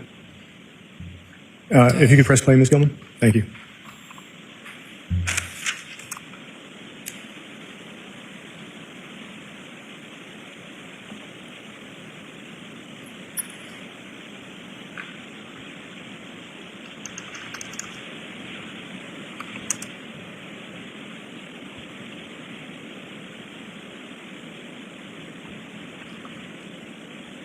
Can y'all imagine being this guy?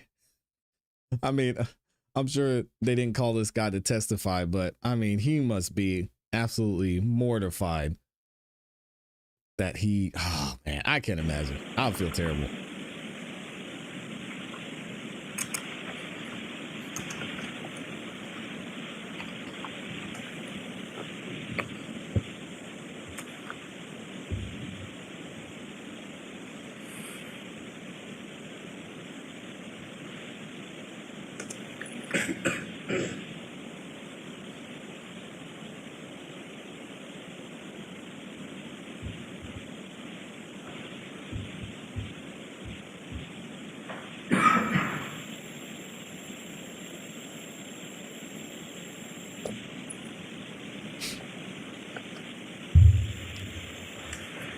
He said, yeah, I got a cleaning project coming up.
Yep, he has gloves on because of the cuts on his hands.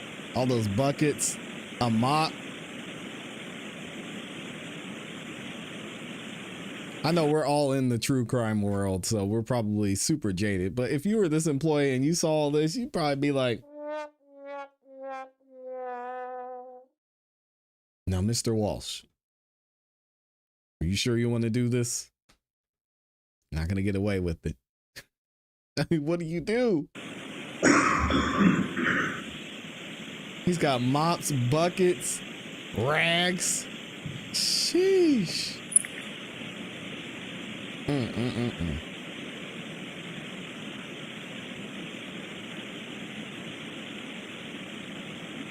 What do you do?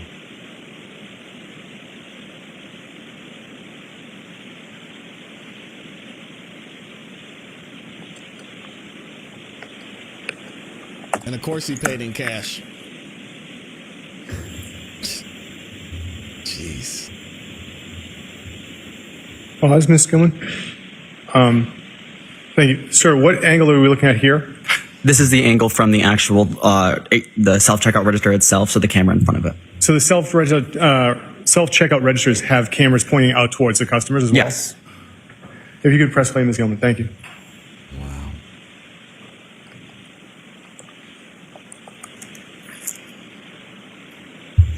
Pause. Thank you. Sir, what is this angle we're looking at? This is our main exit. Thank you, Ms. Gilman. If you press play.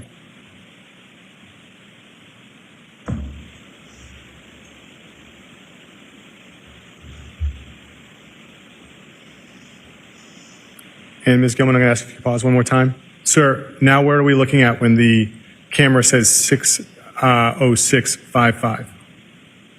This is the parking lot at 6:06:55. And is this PM or AM? This is PM. Thank you. You can press play, Ms. Gilman. Thank you. Wow.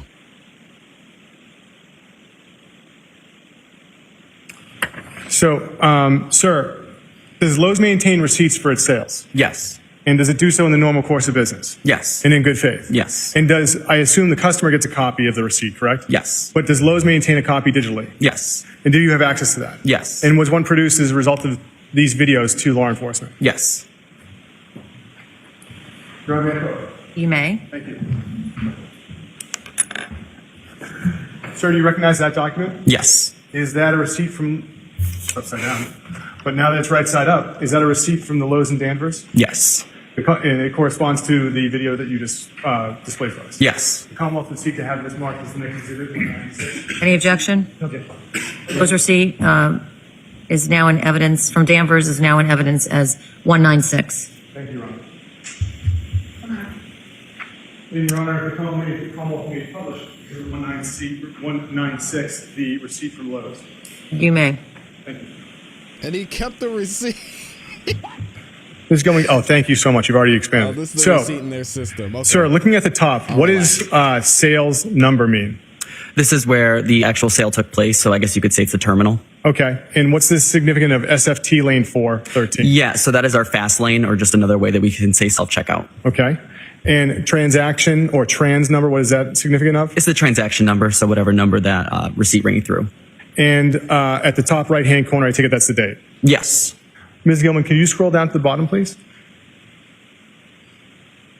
Now, at the bottom, what was the total for the sale?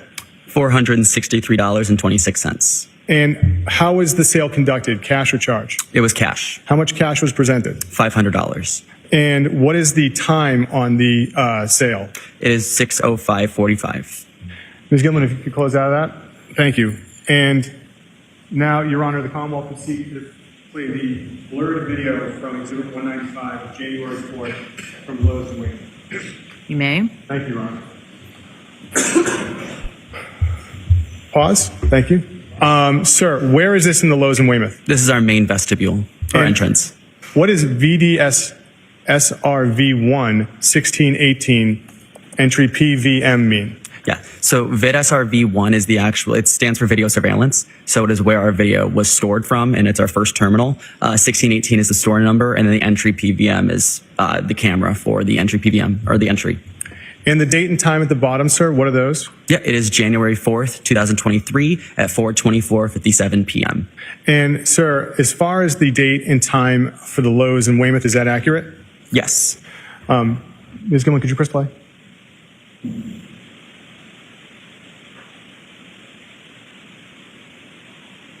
Oh, and he had his kid with him. Dang. And pause, Ms. Gilman. So, sir, what view are we looking at here? This is the camera pointing from the self-checkout registers. And at the bottom, STO term 25, what does that mean? Self-checkout terminal 25, so it's just the number that self-checkout terminal is at. Ms. Gilman, if you could press play.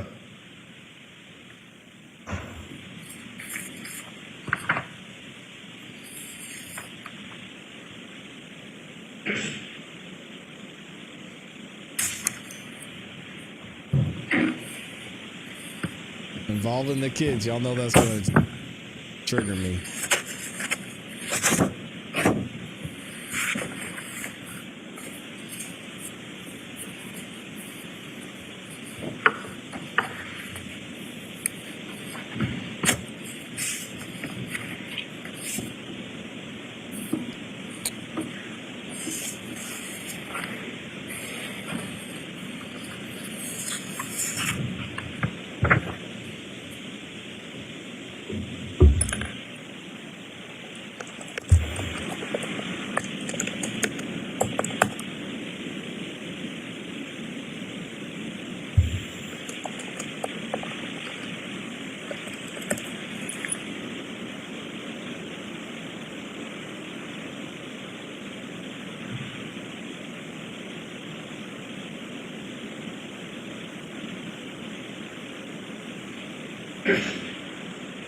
Hey, buddy, you want to help me carry your mom? I mean, trash can?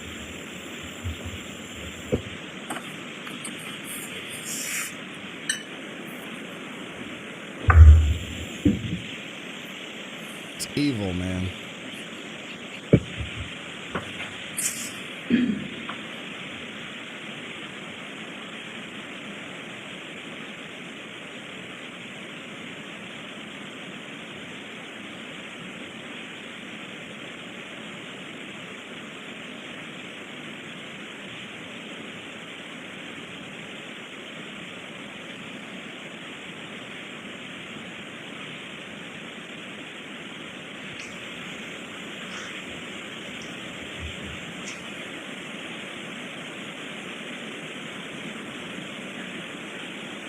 I know.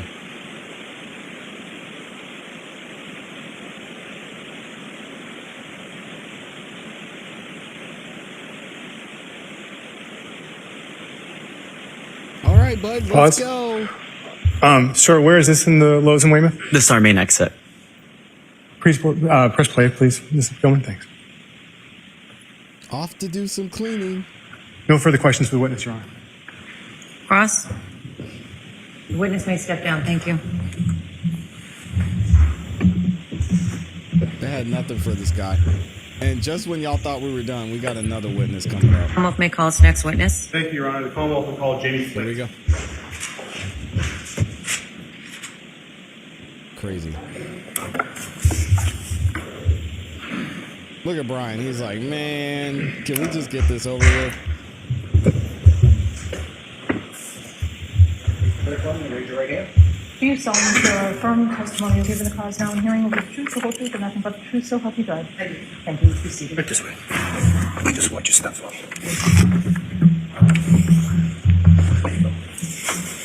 You may proceed. Thank you, Your Honor. Good afternoon. Good afternoon. Could you state your name and spell your last name, actually your first and last name for the record? My name is Jamie Flint, Jami, Flint, Flint. Where do you work? CVS in Danvers, Massachusetts. And where is the CVS in Danvers located? Like, what's its address?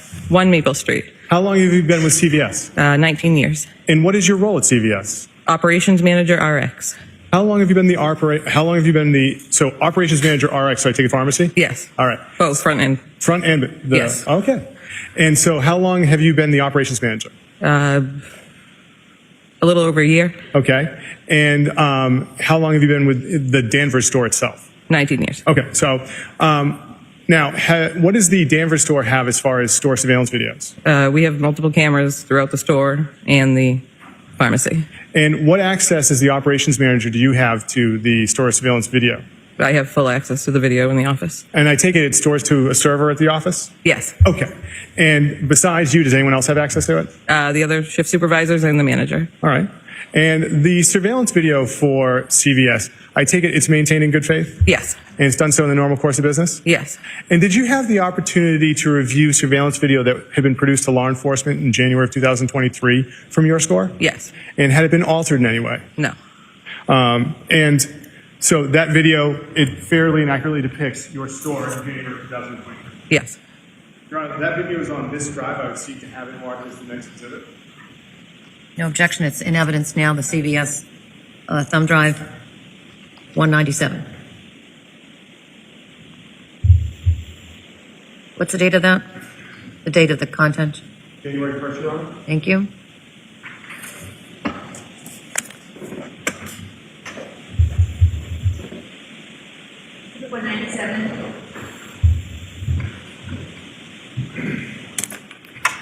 Your Honor, may the Commonwealth publish Exhibit 197. You may. Thank you.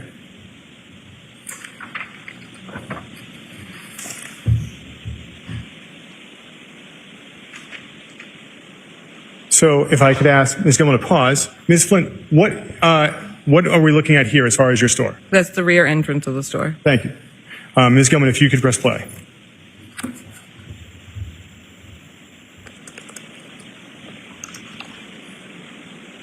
With the CVS, Thank you. Now, Ms. Gilman, I believe Lowe's. there is a second camera angle on that video. Could we have that, please? And could we have that on the media player at 3 minutes and 35 seconds?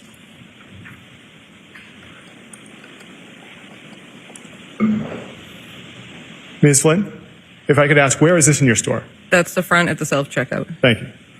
And Ms. Gilman, if you could press play.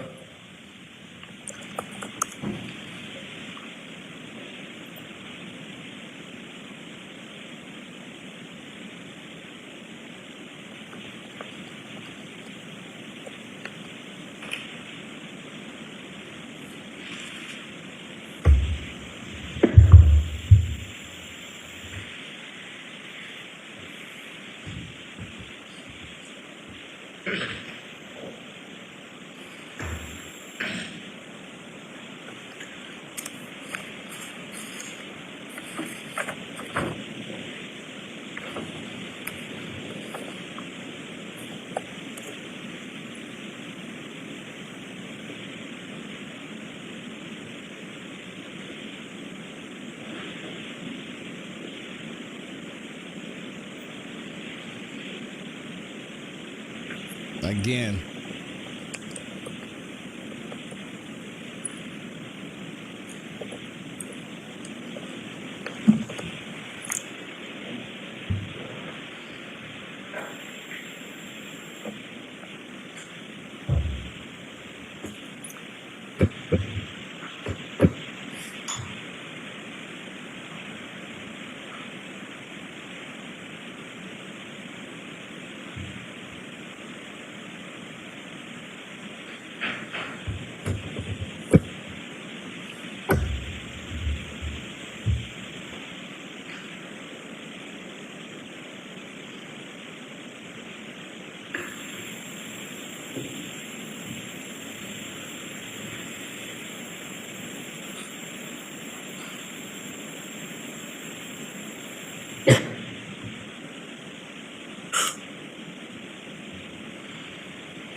Thank you, Ms. Gilman.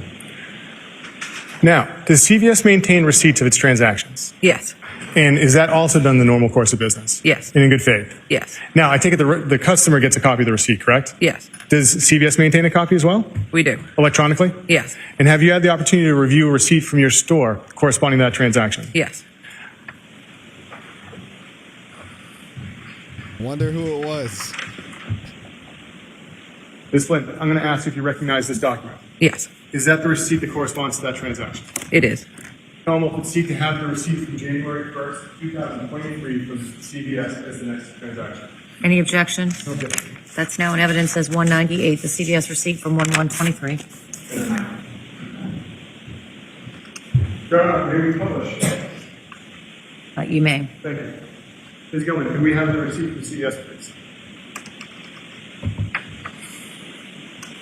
So, Ms. Flint, when it says term number, what does that mean? That's the terminal number. 17, is that self-checkout? Yes. And transaction or trans number what's that significant of? The transaction number on that terminal. Okay. And the date and time? What was the date and time for this transaction? January 1st, 2023 at 6:28 p.m. And cashier number name, what is that for this transaction? Self-checkout 17. And what was the total amount that the transaction cost? $19. What was purchased in the transaction according to the receipt? 5 bottles of hydrogen peroxide spray and a Roundup for Feed America. And was it cash or charge? Cash. I have no further questions, Your Honor.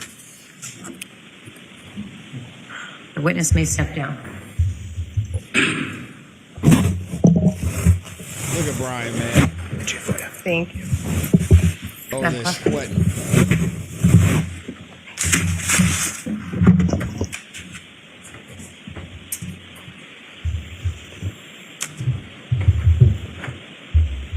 Do we really need to see anything else?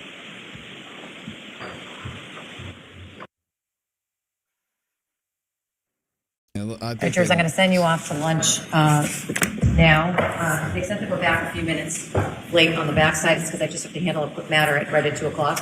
So that'll be the delay for us getting back, but it shouldn't be very long. Oh man, shout out to our resident attorney in here. The Honorable Attorney Kelbell asked a great question. Why didn't his attorney stipulate that he made these purchases? Seems like it would be better than showing the jury all of these videos and how calm they look. There was no reason for us to see those videos, and they made it a lot worse for the jury. I don't see how Brian gets out of this. Y'all have to let me know what you think in the comments in the chat. The defense is they're just looking at the clock like, we done here? Y'all ready to take 30 minutes to deliberate? But I will say this before we go. Keep in mind what the Commonwealth has to prove beyond a reasonable doubt is that Brian Walshe was the one that killed Anna Walshe, excuse me. He's already admitted he lied to the police. He's already pled guilty to dismembering and disposing of her body.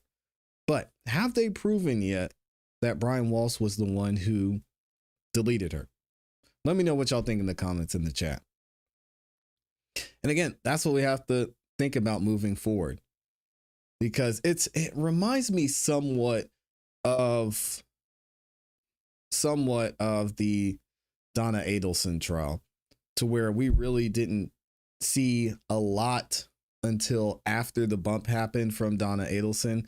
And it's kind of the same thing with Brian Walshe in the sense that, you know, we really don't have anything during the time or at the time that Anna was allegedly disappeared and could have died. Is that going to point to someone else? I don't know who else it could point to other than Brian Walshe. So I don't know. We'll have to wait and see. Shout out to the gang, man. Appreciate all y'all in here. All 6,000, nearly 6,000 of you, and 1,200 of you have liked the video. Thank y'all so much. If you haven't yet, actually, I need to do this real quick. If y'all haven't yet, please check out our brand new channel over at The Jury of Your Peers. We got 48 subscribers over there now. All right. Thank y'all for subscribing. You can watch today, the rest of the court proceeding today. And actually, let me change this. What is going to happen is as soon as I end this live stream, it's going to shoot y'all straight over to the Jury of Your Peers channel. You'll be able to watch the remainder of day 7 for this Brian Ross trial. Shout out to everybody who supported. Big shout out to Mary for being a member for 4 months. Shout out to my awesome, amazing Amy. I appreciate you. I hope y'all have a great rest of your day. Make sure if you haven't yet subscribed, hit the notification bell so you don't miss any time that we go live or drop a new video. And as always, you know what to do. Y'all keep growing, keep pushing, keep it classy. We gone. Peace. Great question, Kelbell.